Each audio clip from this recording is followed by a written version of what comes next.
Hello! I am 100% not wearing makeup today.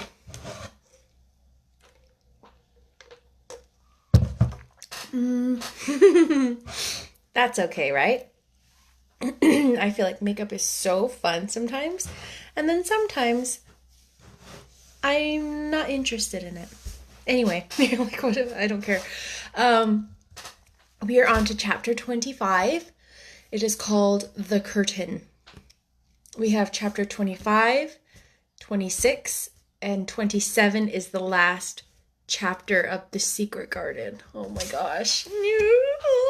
Okay.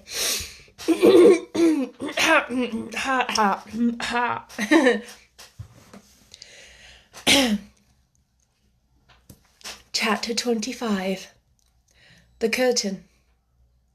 And the secret garden bloomed and bloomed, and every morning revealed new miracles. In the robin's nest there were eggs, and the robin's mate sat upon them, weighting them warmly with her feathery little breast and careful wings. At first she was very nervous, and the robin himself was indignantly watchful. Even Dickon did not go near the close-grown corner in those days, but waited until, by the quiet working of some mysterious spell, he seemed to have conveyed to the soul of the little pair that in the garden there was nothing which was not quite like themselves, nothing which did not understand the wonderfulness of what was happening to them, the immense, tender, terrible, heart-breaking beauty and solemnity of eggs.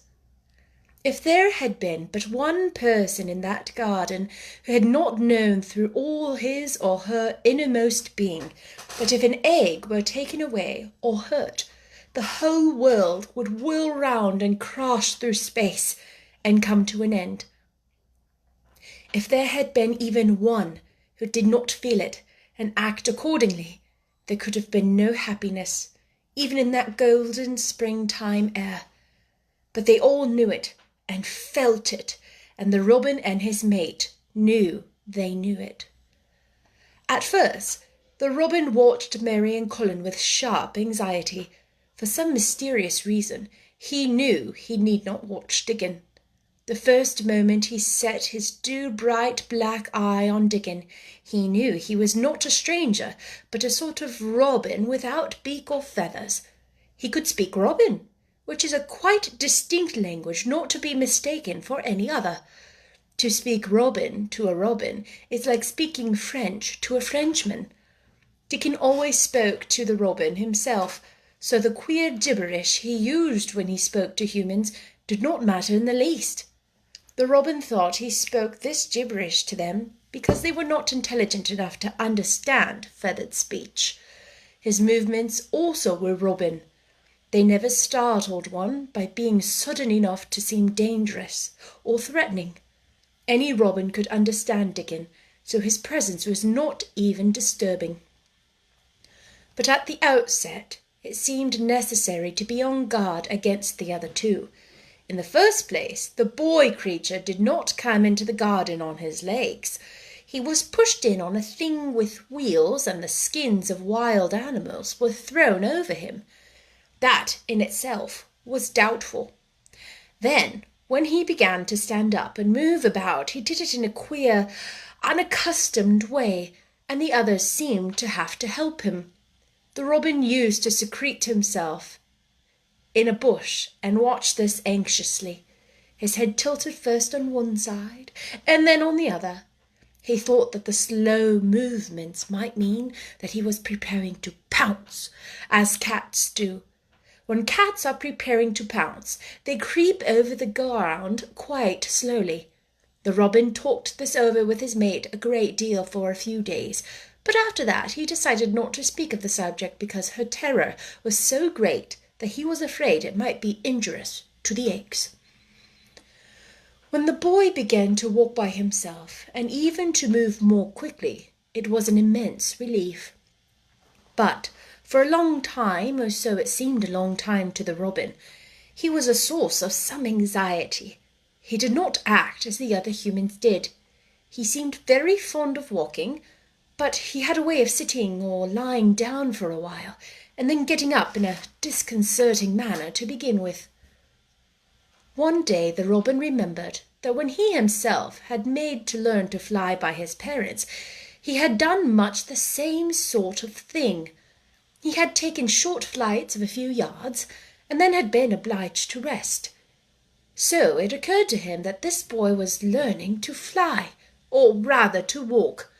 He mentioned this to his mate, and when he told her that the eggs would probably conduct themselves in the same way after they were fledged, she was quite comforted, and even became eagerly interested, and derived great pleasure from watching the boy over the edge of her nest, though she always thought that the eggs would be much cleverer and learn more quickly.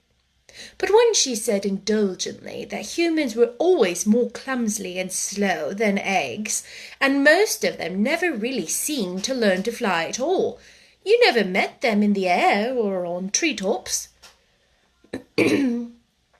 After a while, the boy began to move about as the others did, but all three of the children at times did unusual things.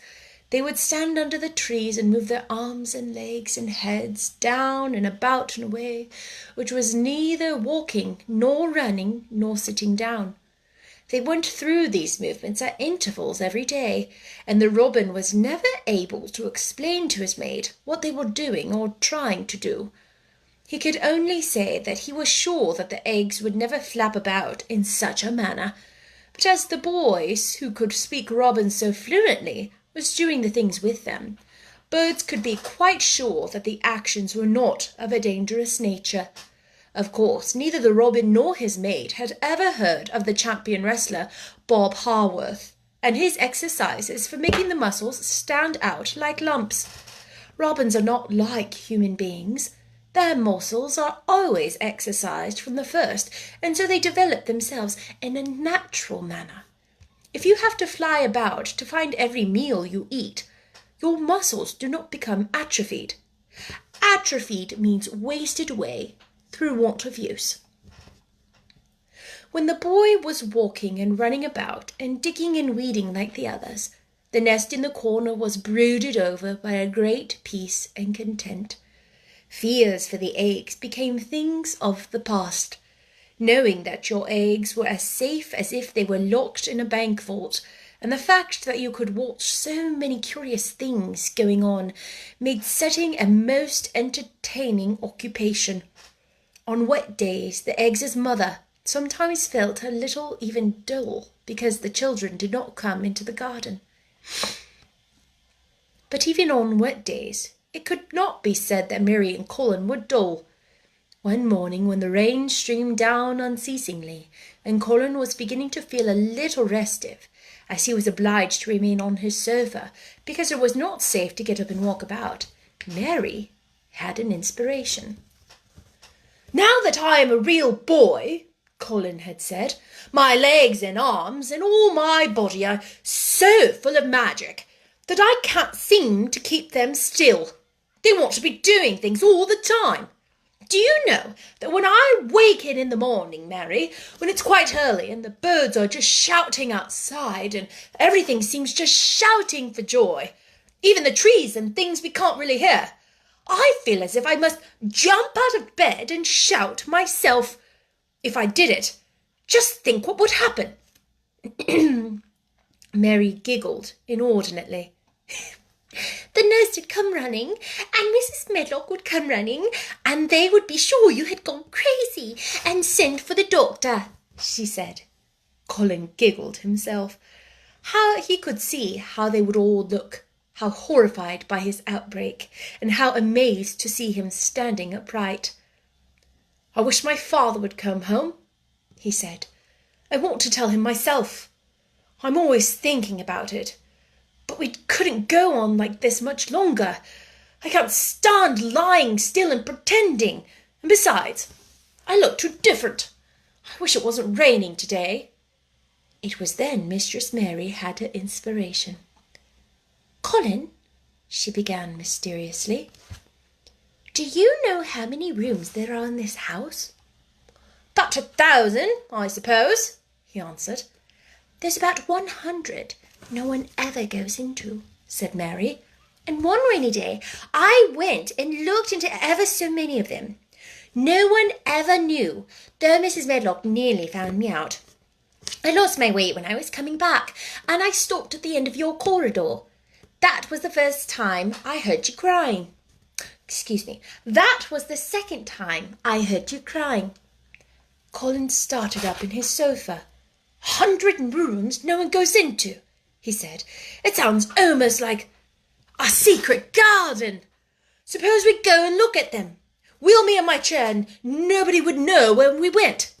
That's what I was thinking, said Mary. No one would dare follow us. There are galleries where you could run. Or we could do our exercises. There is a little Indian room where there is a cabinet full of ivory elephants. There are all sorts of rooms.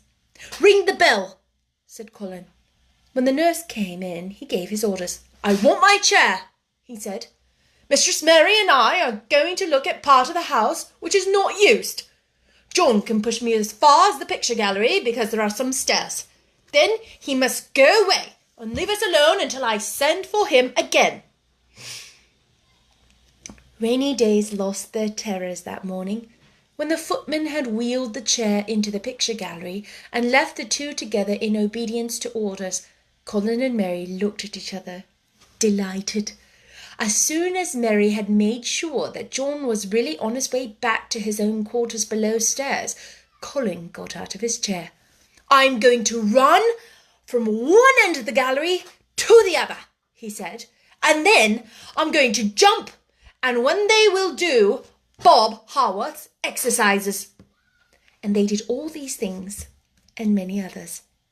They looked at the portraits and found the plain little girl dressed in green brocade and holding the parrot on her finger. All these, said Colin, must be my relations. They lived a long time ago. The parrot one, I believe, is one of my great-great-great-great-aunts.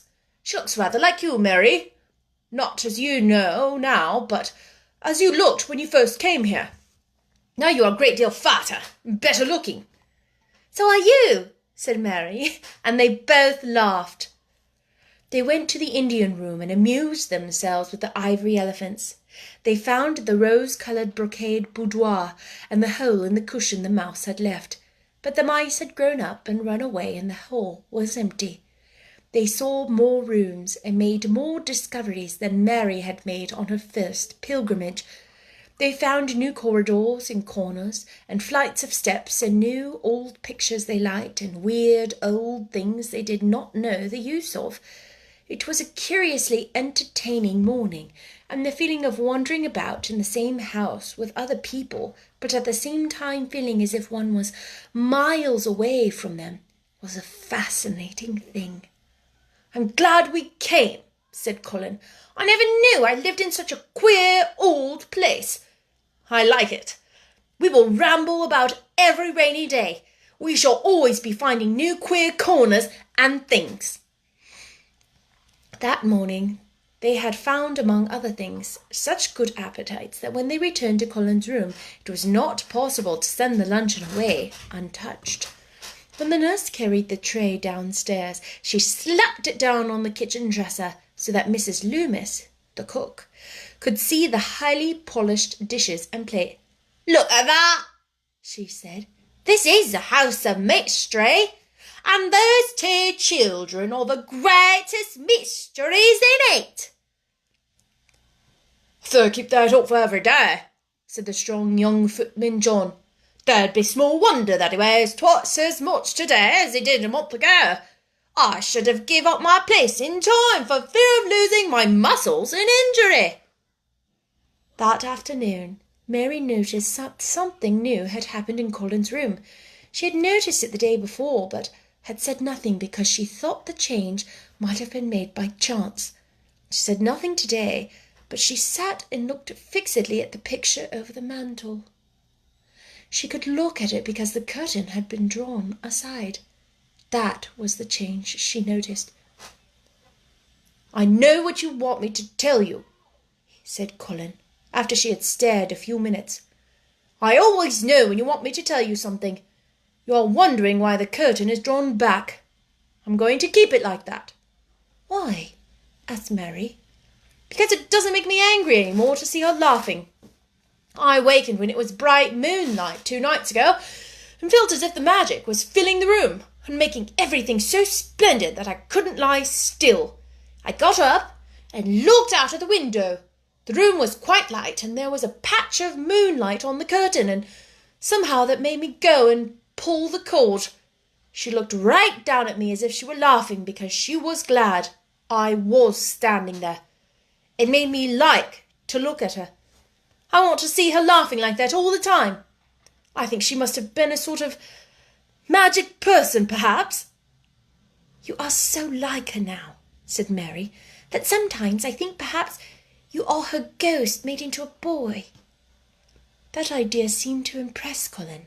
He thought it over and then answered her slowly. "If I were a ghost, my father would be fond of me." "Do you want him to be fond of you?" inquired Mary. "I used to hate it because he was not fond of me. If he grew fond of me, I think I should tell him about the magic. It might make him more cheerful." That's the end of chapter 25. I loved hearing the perspective of the robin. How wonderful and magical was that? Talk about magic. So we have chapter 26 and then chapter 27. Chapter 27 is really long, apparently. And that's it. Chapter 26 and 27, and then we're done. 2 more chapters. I hope you enjoyed. This is another kind of in-between chapter, right? Not a lot of like big concrete things happening, but still really good character development, and we're seeing some changes in Colin. Deep down changes that aren't being forced, or people aren't giving him the idea. He is no longer unable to look at the portrait of his mother. What do you think? Isn't that touching? I will see you tomorrow. Bye.